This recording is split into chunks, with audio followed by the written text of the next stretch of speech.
9 من مارس هو يوم من أعظم أيام العام التي تحتفل به مصرنا الحبيبة بيوم الشهيد.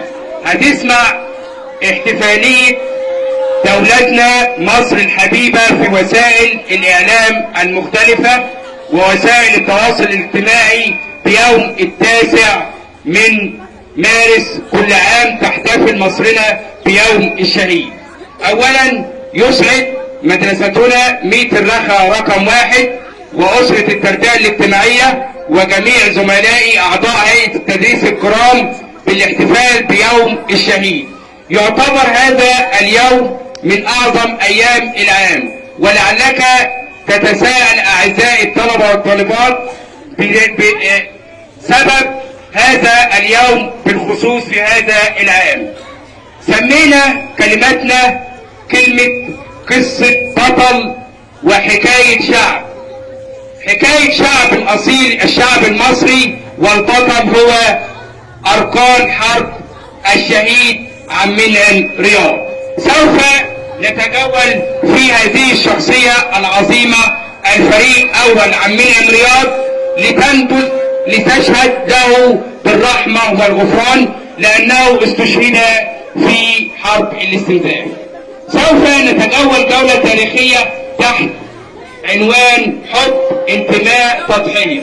حب الوطن، الانتماء لهذا الوطن، التضحية من أجل هذا الوطن.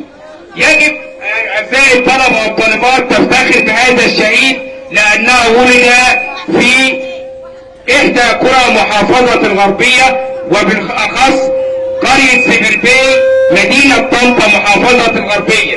ولد هذا الشهيد عام 1919.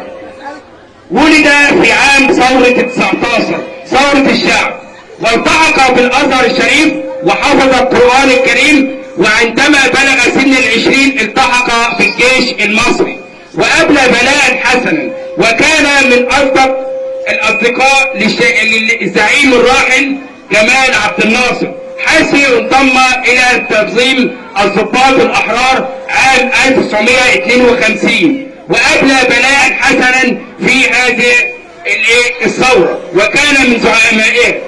ويشهد له التاريخ أنه نظرا لبراءته الحربية أرسله الزعيم الراحل جمال عبد الناصر إلى الاتحاد السوفيتي روسيا حاليا للعمل التدريبات، وأخذ نوت النسر الفضي ولا يأخذه إلا يكون ماهرا، ونظرا لبراءته الحربية نال هذا الشرف وهو نوت النسر الذهبي، حيث لقبوه في الجيش المصري بالنسر الذهبي نظرا لبراءته التكتيكية والحربية. أعزائي الطلبة والطالبات، قصة هذا الشهيد أنه خاض العديد من الحروب بداية من الحرب العالمية الثانية عام 1944 ضد الإيطال والرومان، وأبلى بلاء حسنا في الصحراء الغربية. أعزائي الطلبة والطالبات، لك أن تدرك قصة وقيمة هذا الشهيد عشان لو سألت عليه. يبقى الشهيد عبد المنعم رياض ولد في محافظة الغربية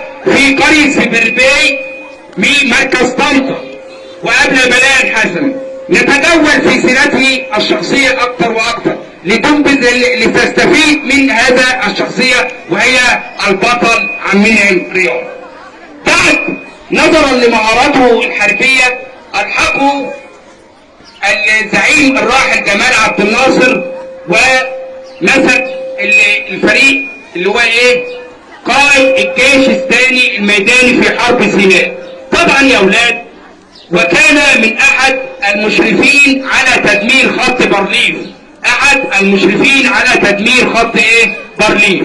طبعا في سنة عام 1967 بعد هزيمة 67 نكسة 67 الى عام 1973 كانت هناك مناورات تسمى حرب الاستنزاف، وهذا الشهيد عبد المنعم رياض أبلى بلاء حسنا في هذه الحرب، حرب الاستنزاف عام 1969.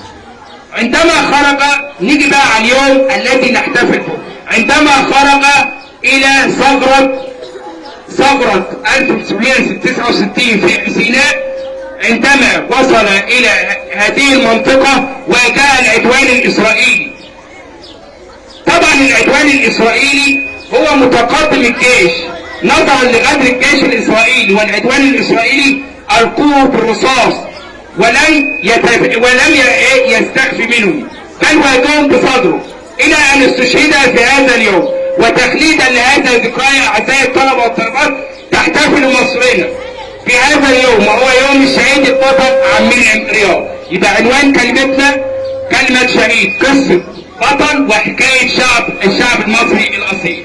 البطل هو عبد المنعم رياض، وكلمتنا كانت بعنوان حب هذا الوطن، الانتماء لهذا الوطن، التضحيه من اجل هذا الوطن. يبقى يا اولاد شكرا لحضراتكم والى لقاء اخر اعزائي الطلبه والطالبات.